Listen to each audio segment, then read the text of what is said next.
Hey everyone. Wow, the amount of email and messages about the assumption of God forms has been through the roof. So I'm going to answer one of the major questions that we get.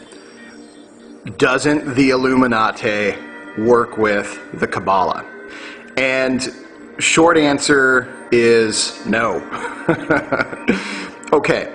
Is the Illuminati a group of ceremonial magicians? Yes. Do they work with a Luciferian and satanic current?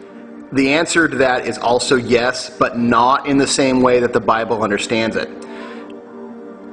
So what that really means is that the Bible doesn't understand or doesn't tell you just how horrible that really is. The Bible will tell you it's bad. I mean, and give you a gist, but let me tell you that it pales in comparison to the reality of what the Illuminati's Luciferian and satanic currents are. Lucifer is not Satan. They're two different entities, but they're all on the same structure of a multi-dimensional universe. Now let me explain what that means and why this applies to you. The Grand Order of Draco Slayers is a group of ceremonial magicians. For the most part, we have a number of different traditions that flow in through another circle that we are a part of and then came to be, which is something that I can't necessarily go into. But we work with the Tree of Life, which is a universal tree of life. You know, we'll call it the Qaballa because it's just well known as the Qaballa. However, the Jewish people have no claim to it whatsoever. It is older than even their traditions, and it is a universal tree. So you can apply every single mythology on the planet to it, and that is what it was designed to do.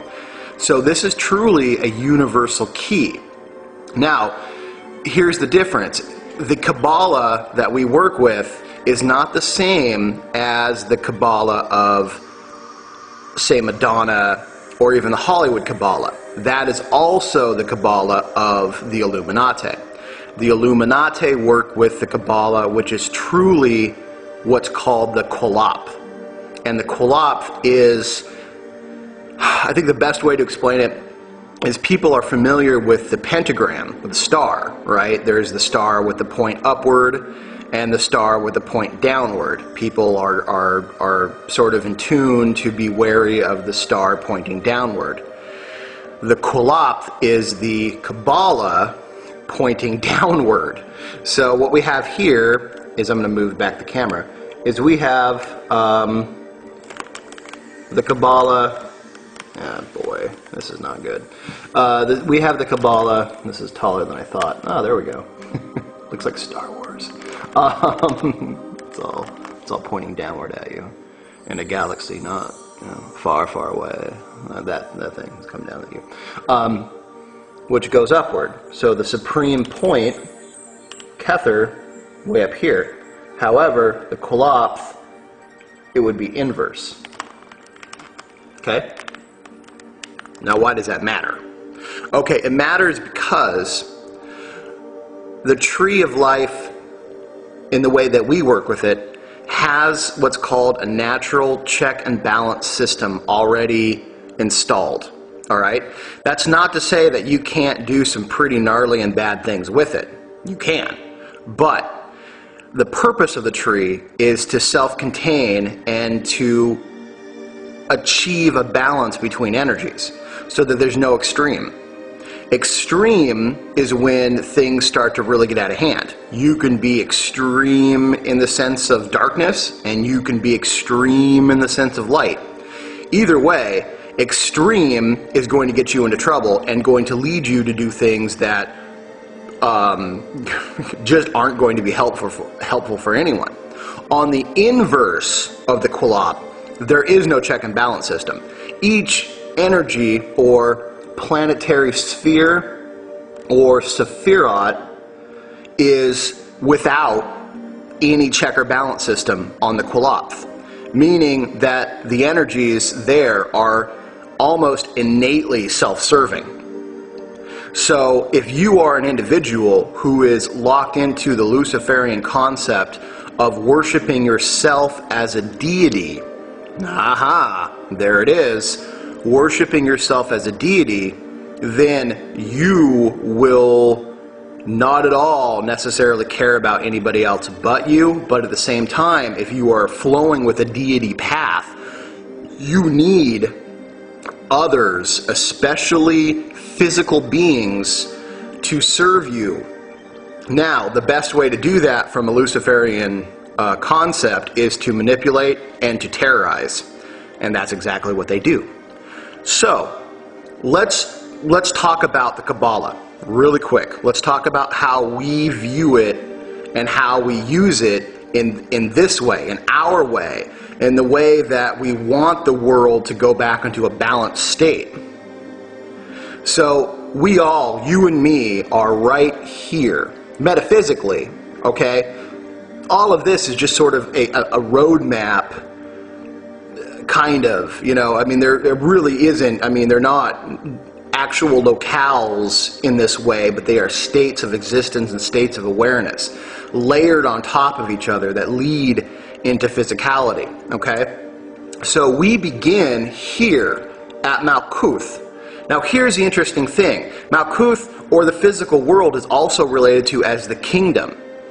It is the physical world. So the old adage of the kingdom of heaven, what they don't tell you is that the kingdom of heaven is built with hands of flesh, meaning that the only reality of a heavenly existence is going to be built by humans on this physical plane, or by other physical beings, and there are other physical beings that aren't necessarily human.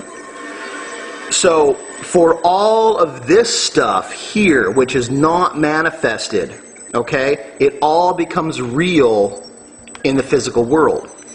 So we look at it as we are kingdom builders of our own kingdoms here.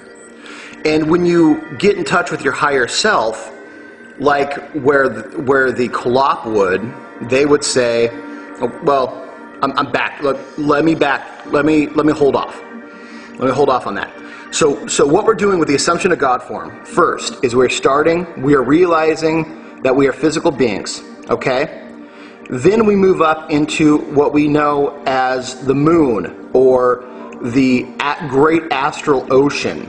This is called Yesod. This is the foundation of our dreams. This is the thing that builds our world. This is the blueprint of our physical reality. This is us. This is our imagination leading us up into the realm of dreams and imagination and the astral world.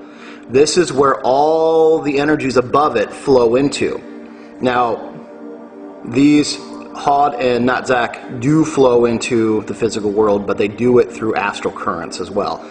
So this is a very important place, Yesod. This is where you go when you dream. This is the doorway to the astral realms. This is the imagination. This is your visualizations. These are all these things, and those are all doorways into it.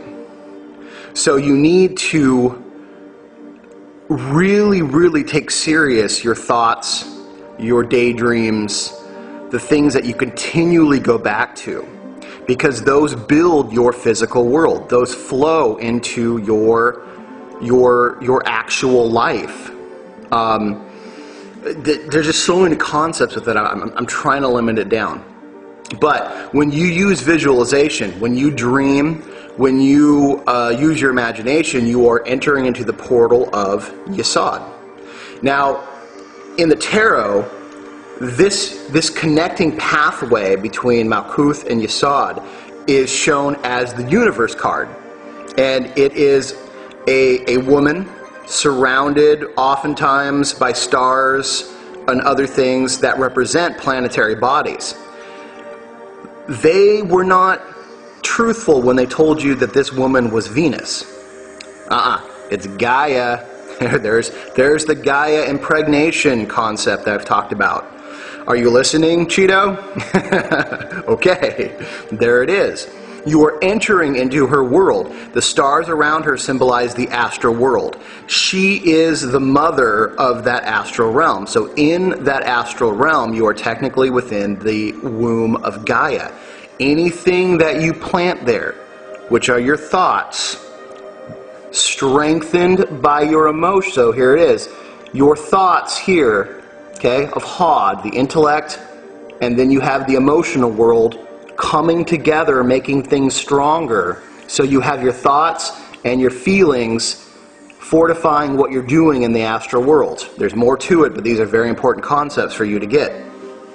So the images and things that you feel and sense and project in your astral worlds, in your imagination, in your daydreaming, is what Gaia will give birth to here on the physical plane.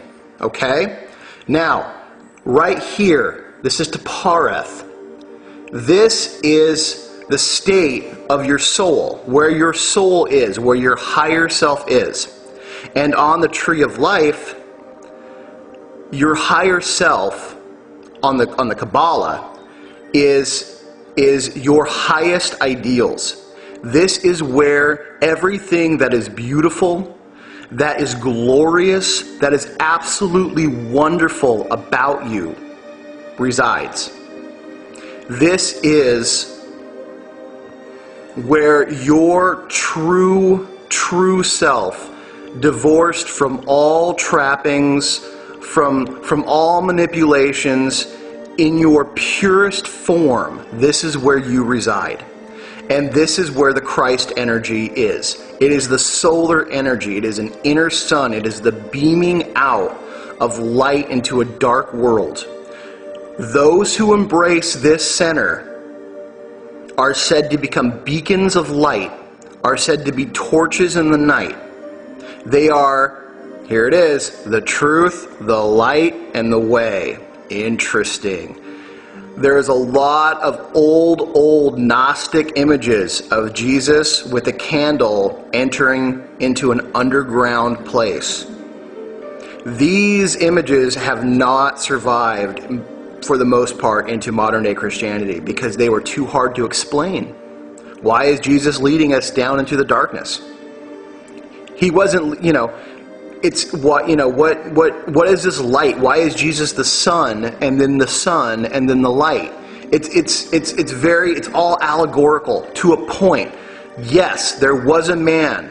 Yes, his name was probably Jesus, but Jesus is the equivalent of Joe to this day. I mean, Joe is the common man, is everybody's Joe, okay? Everybody back then was Jesus. Common birth, achieved greatness through contact of his higher self, and became a king among men, became a light source among men for those who are lost. And he taught them what he did to achieve that. Not to be worshipped, okay? Not like in the Qilopth. He wasn't meant to be worshipped. He did it so that everyone else could do it too. That is sacrifice. Are we beginning to understand what Tapareth is? This is your ascension first into assuming a God form, not becoming a God form, like in the Qilopth. See, there are subtle differences to what we're doing. I'm probably going to have to do a part 2 and just focus solely on that because it is so vitally important. In fact, I'm going to do that. I'll be right back.